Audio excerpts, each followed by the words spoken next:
दोस्तों नमस्कार। हमारे चैनल न्यूज नशा में आपका स्वागत है। मैं हूं Mahesh Gupta. One nation one election, एक राष्ट्र एक चुनाव, इस पर संविधान संशोधन बिल 17 दिसंबर 2024 को लोकसभा में पेश किया गया था, जिस पर सुप्रीम कोर्ट के कई पूर्व चीफ जस्टिस की राय मांगी गई थी और अब इस पर 11 जुलाई को संसदीय समिति की बैठक होगी। आज हमारे साथ इस चर्चा में शामिल हो रहे हैं doctor CP Rai ji. Doctor साहब नमस्कार।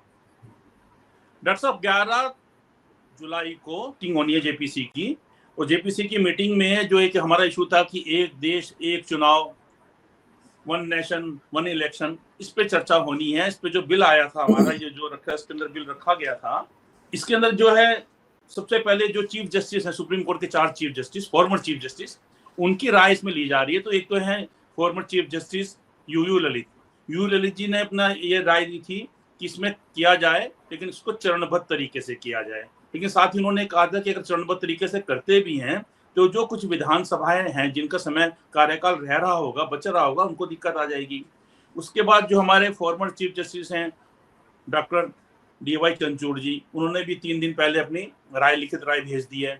उसमें भी उन्होंने कहा है कि हाँ, अगर हम इसको अपनाते हैं इस प्रोसीजर को, तो इसमें हमारे संविधान का कहीं उल्लंघन नहीं होगा। लेकिन उन्होंने बोला कि जो इलेक्शन कमीशन को काफी शक्तियां दी जा रही हैं, उस पर उन्होंने चिंता जताई थी। और अब जो 11 तारीख को इसमें मीटिंग होगी, उस मीटिंग के अंदर हमारे 2 former chief justice JS Khehar ji और रंजन गोगोई जी वो शामिल होंगे, वो भी अपने राय रखेंगे।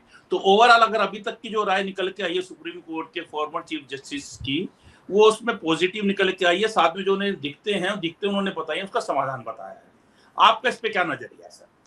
देखिए, ये सारा जो मैं आपको पिछली डिबेट में, पिछली चर्चा में आपसे कह रहा था कि आरएसएस के अपने कुछ एजेंडे हैं। उन एजेंडों में हिंदुत्व का उभार था, राम जन्मभूमि के नाम पर, कृष्ण जन्मभूमि के नाम पर, शिव के मंदिर के नाम पर, और भी जो मुद्दे मिल सकें, मंदिर में, मस्जिद के नीचे मंदिर ढूंढने में, और तरह तरह के, ये सब उनके एजेंडे हैं। इन एक धर्म विशेष को उभार के, जर्मनी और इटली से सीख करके आत्मगौरव को पहले बढ़ाना कि आप महान हैं और आप दुनिया पर राज करने के लिए पैदा हुए हैं, और फिर उसके आधार पर एक अलग तरह की व्यवस्था लागू करना और वो गोल करके सपने को पूरा करना। उसी में एक समान कानून व्यवस्था, कि सबकी एक समान कानून व्यवस्था लागू हो जाए। लेकिन मालूम पड़ा कि उसमें तो हिंदुओं के हित ही तमाम अलग अलग तरह के कानून व्यवस्था है। ये मैं रेफरेंस में बात कर रहा हूँ सारी, और इसी तरह की तमाम उनके कार्यक्रम है। उन्हीं कार्यक्रमों में एक कार्यक्रम है one nation one election.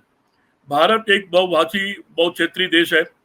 Bharat में अलग अलग तरह की संस्कृति और सभ्यता है, अलग अलग तरह के धर्म और लोग रहते हैं। शुरुआत में 1952 से में जब इलेक्शन शुरुआत में हुआ, तो निश्चित तौर पर आज़ादी नहीं मिली थी, नया सरकार बननी थी। वो एक समय एक चुनाव हुआ, काफ़ी दिन तक चला था वो चुनाव एक भारत के लिए एक नई चीज़ थी। लोगों को मालूम नहीं था वोट क्या डालना, कैसे डालना है।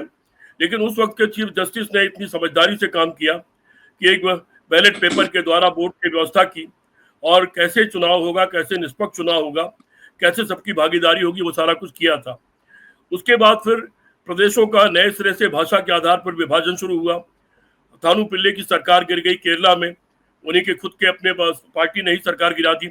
और इसी तरह से अलग अलग जगह पर कहीं सरकार हटने लगी, बदलने लगी और गिरने लगी, और कहीं प्रदेश बंटने लगे। तो उनके आधार पर फिर नए सिरे से उन चुनावों की जरूरत पड़ी। और फिर उसके बाद से आप लगातार गौर करके देख लिए कि चुनाव अलग अलग समय पर हो रहे हैं। देश में तमाम प्रदेश हैं, उनके अपने अपने चुनाव है। यहाँ की बड़ी समस्या यह है कि ये दरअसल इसके पीछे आरएसएस का इरादा यह है कि एक बार जिस दिन चुनाव पूरा एक साथ होगा, लोकसभा और विधानसभा का, उन्होंने जो भी रणनीति अपनाई है, जो उन्होंने टेक्निक सीख ली है चुनाव जीतने और हारने की, कि उन्होंने 2014 में चुनाव उन्होंने ऐसा किया कि कांग्रेस पार्टी के जितने स्टॉलवर्ड्स थे सबको हरा दिया। कि अगर बड़े बड़े नेता चुनाव जीत के आ गए थे, नौसिखिया लोग थे, ये उनके सामने लोकसभा में टिक नहीं पाएंगे। और जो भी कोई बहुत मुखर रहा, बाद में खड़गे साहब मुखर रहे, तो उनको चुनाव हरवा दिया, उनको राज्यसभा में आना पड़ा। तो इस तरह से ये जो उन्होंने टेक्निक सीखी है चुनाव जीतने हारने की, जिसको अभी तक लोग डिकोड नहीं कर पा रहे हैं। अभी चुनाव की लिस्टें और उसमें हेरा फेरी या मशीनों की, वो उसके बारे में भी बहस ही चल रही है, उसकी खोजबीन जारी है। आरएसएस का इरादा यह है कि एक बार पूरा चुनाव एक साथ हो, और उसमें फिर एक आध छोटा मोटा प्रदेश छोड़ना हो, छोड़ दिया जाए, सारे प्रदेश जीत दिए जाएं, और देश की सरकार में 2/3 बहुमत से ज्यादा पर कब्जा कर लिया जाए, और फिर उसके बाद ये वो तभी संभव है जब वन नेशन वन इलेक्शन हो। अलग अलग टाइम के चुनाव में क्या होता है कि हर बार हेराफेरी नहीं कर सकते ये। अब बिहार में आपने देखा कि आज बिहार में पूरा बिहार सड़कों पर उबल पड़ा, पूरा बिहार सड़कों पर उमड़ा हुआ था, और बहुत बड़ा विरोध चुनाव आयोग का वहां हो रहा था। जनता इस तरह सड़कों पर उतरने लगेगी, आरएसएस हारने लगेगा, और चुनाव आयोग जो भ्रष्ट और बेईमान चुनाव आयोग बन चुका है वो हारने लगेगा। तो ये इनके लिए चुनौती और चेतावनी है।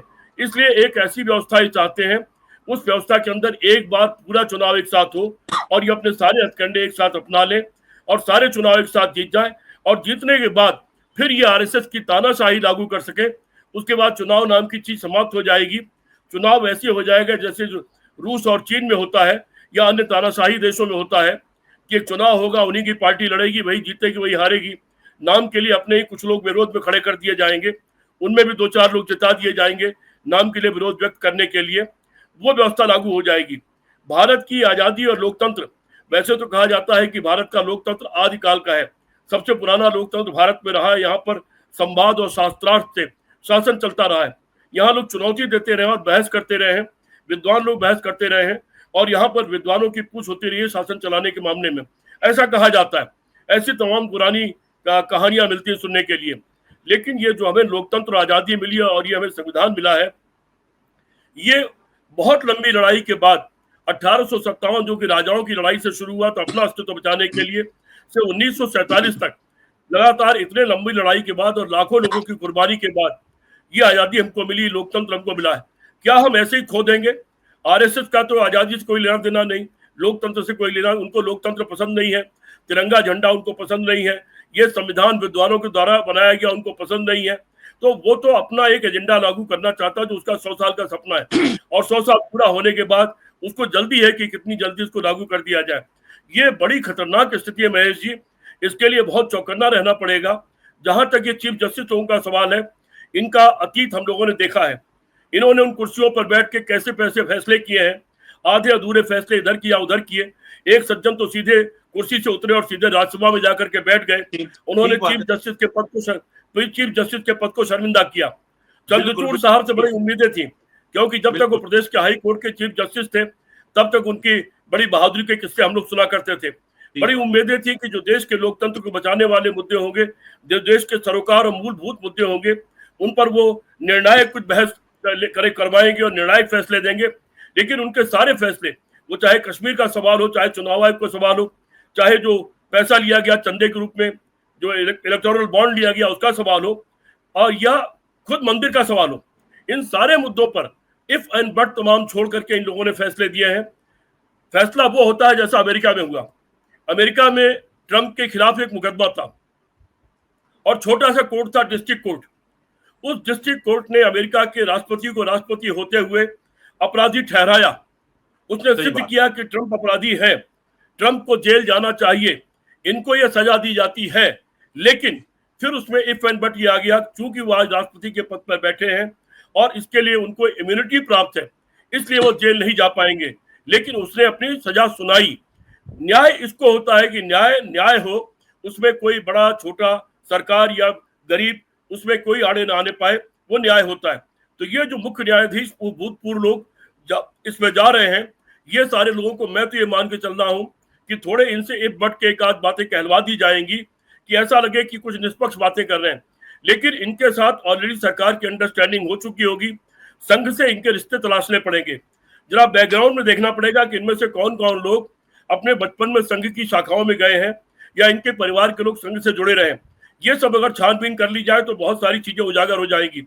यूं तो अयोध्या में गोली चलाने के लिए, इसी बात को मैं आगे बढ़ाऊंगा कि जो फॉर्मर चीफ जस्टिस हैं सुप्रीम कोर्ट के, यूयू ललित जी, उन्होंने तो बकायदा अपनी राय दे दी है कि हाँ, इसको करने में कोई आपत्ति नहीं है, एक देश एक चुनाव ठीक है, लेकिन इसको चरणबद्ध तरीके से किया जाए।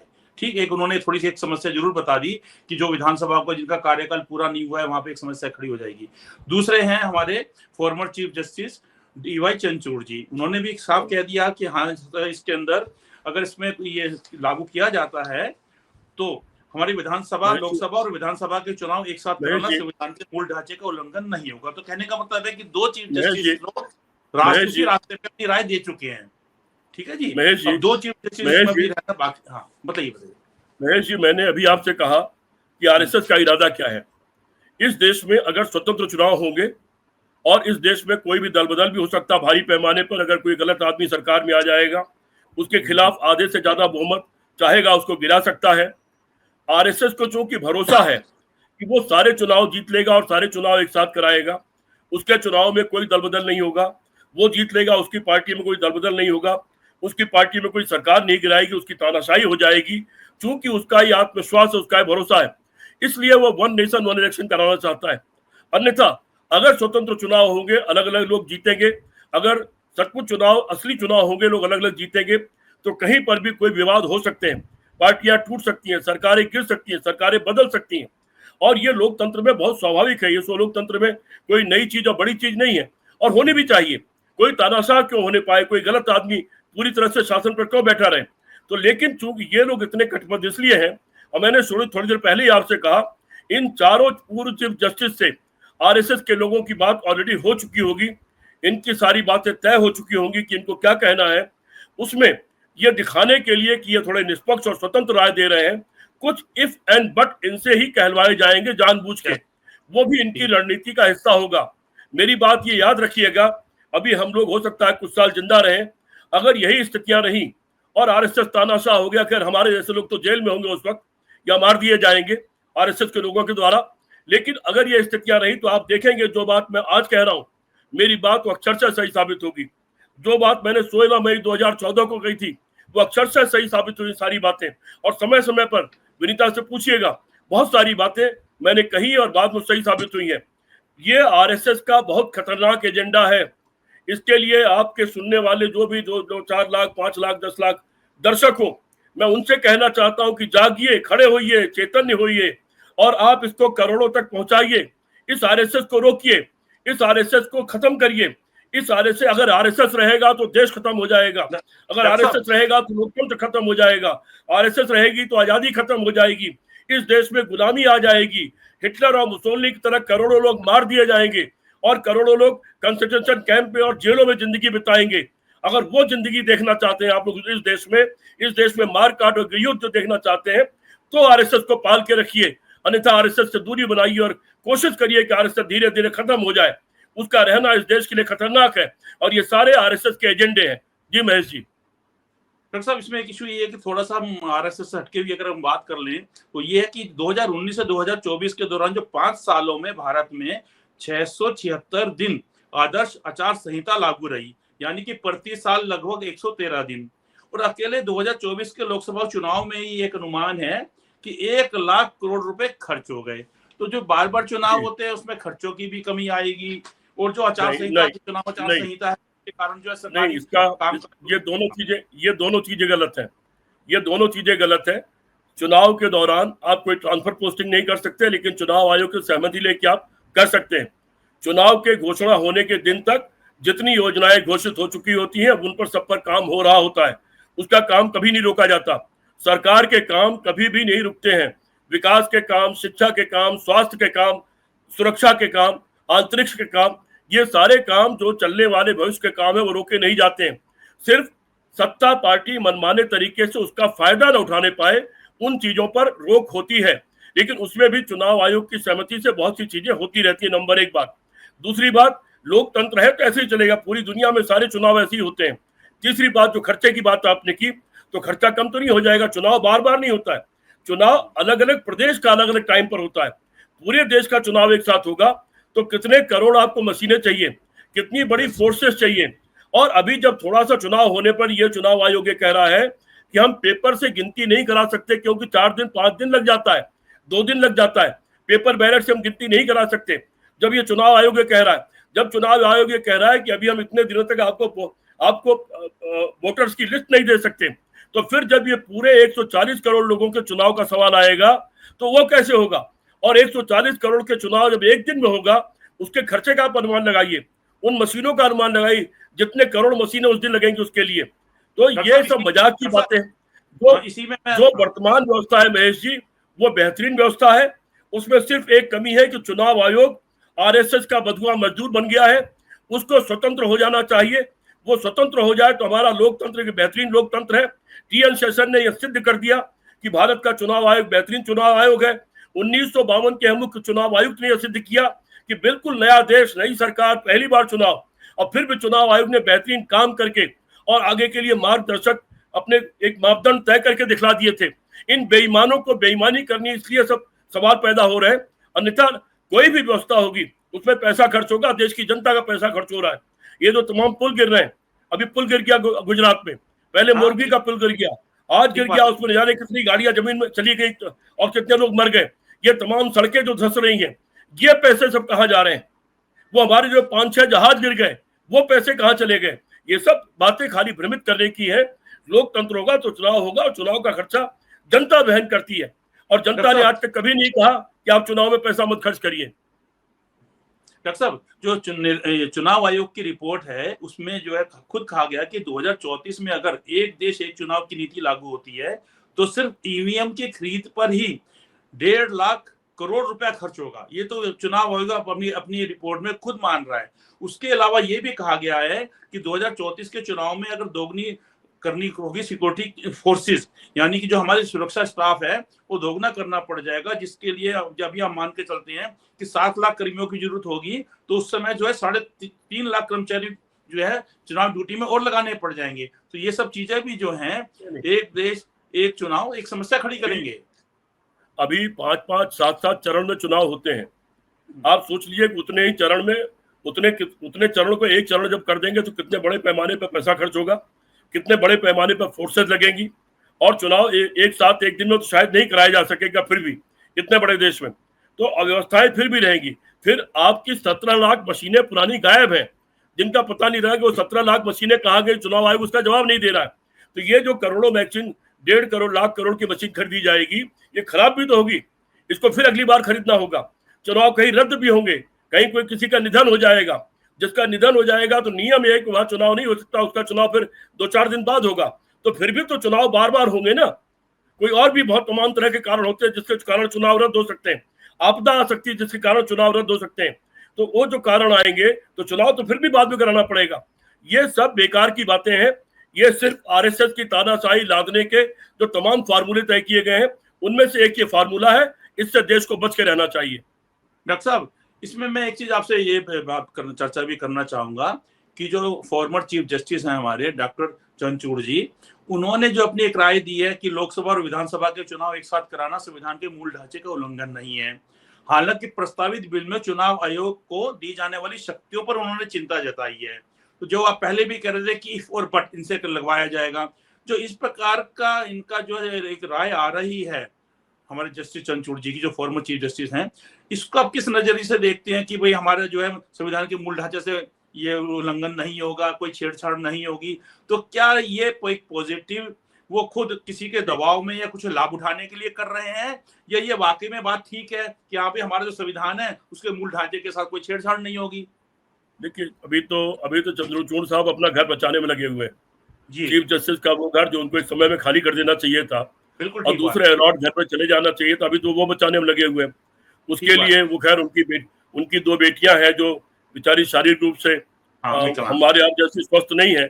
ईश्वर उनको स्वस्थ करे, अडॉप्ट किए हैं, ईश्वर उनको स्वस्थ करे, उनको सुखी करे, हम उनके लिए दुआ करते हैं। लेकिन उनके नाम का सहारा चंद्रचूड़ साहब ले रहे हैं। चंद्रचूड़ साहब अपनी साख खो चुके हैं। वो क्या पाएंगे क्या खोएंगे तो बात की बात है, वो अलग चीज है। लेकिन उनका ये कहना कि चुनाव आयोग की शक्तियां बढ़ाई जा रही हैं, चुनाव आयोग की शक्तियां बढ़ाई नहीं जा रही हैं। चुनाव आयोग को बेईमान बना करके उसकी शक्तियां ऑलरेडी बहुत बुरी तरह बढ़ा दी गई। उसमें शैतानी ताकतें और शैतानी शक्तियां डाली जा चुकी हैं, जो देश के चुनाव को बर्बाद कर रहा है, देश के लोकतंत्र को बर्बाद कर रहा है, और चुनाव की जो शुचिता है उसको खा जा रहा है। वो तो ऑलरेडी बिगड़ चुका है। उसके खिलाफ आज एक लड़ाई बिहार की जमीन से शुरू हुई है। ये लड़ाई अब आगे बढ़ेगी और देखते हैं। सबके खिलाफ, इस देश की सरकारों के खिलाफ लोग लड़े हैं और सरकारों को पलट दिया। तो चुनाव आयोग तो एक छोटी सी संस्था है, उसके खिलाफ भी जनता लड़ेगी। लेकिन मैं बार बार जो चौकन्ना कर रहा हूँ, मैं गांधीवाद का समर्थक हूँ, मैं लोकतंत्र का समर्थक हूँ, मैं आजादी का समर्थक हूँ, मैं तिरंगे का समर्थक हूँ, मैं भारत के संविधान का समर्थक हूँ। इन सब पर आंच नहीं आनी चाहिए। ये 140 करोड़ जनता में से एक एक आदमी का एक कर्तव्य है। उनको छोड़ दीजिए जो हिटलर और मुसोलिनी के गुलाम है, उन चंद लोगों को छोड़ दीजिए। हर एक का ये कर्तव्य है। डॉक्टर साहब, एक और सर्वे है जिसमें ये कहा गया है कि लोकसभा और विधानसभा के चुनाव अगर एक साथ होते हैं तो 77% वोटर्स, मतदाता जो है 77% मतदाता वो एक ही पार्टी को वोट करते हैं। और यदि दोनों चुनाव 6 माह के अंतराल में किए जाते हैं तो ये जो 77% की संख्या है ये घटकर 61% हो जाती है कि जो एक ही पार्टी को वोट देने की संभावना रहती है। तो कहने का मतलब ये है कि अगर अलग अलग समय में चुनाव कराए जाते हैं तो वोटर जो है मतदाता अपना अलग अलग दिमाग इस्तेमाल करता है। अब क्योंकि उसकी जो है स्थिति होती है कि लोकल इशू अलग होते हैं, राष्ट्रीय इशू अलग होते हैं, फिर 6 महीने में 2 महीने में राज्य सरकार ने क्या किया या केंद्र सरकार ने क्या किया वो भी उसको भी परख लेता है।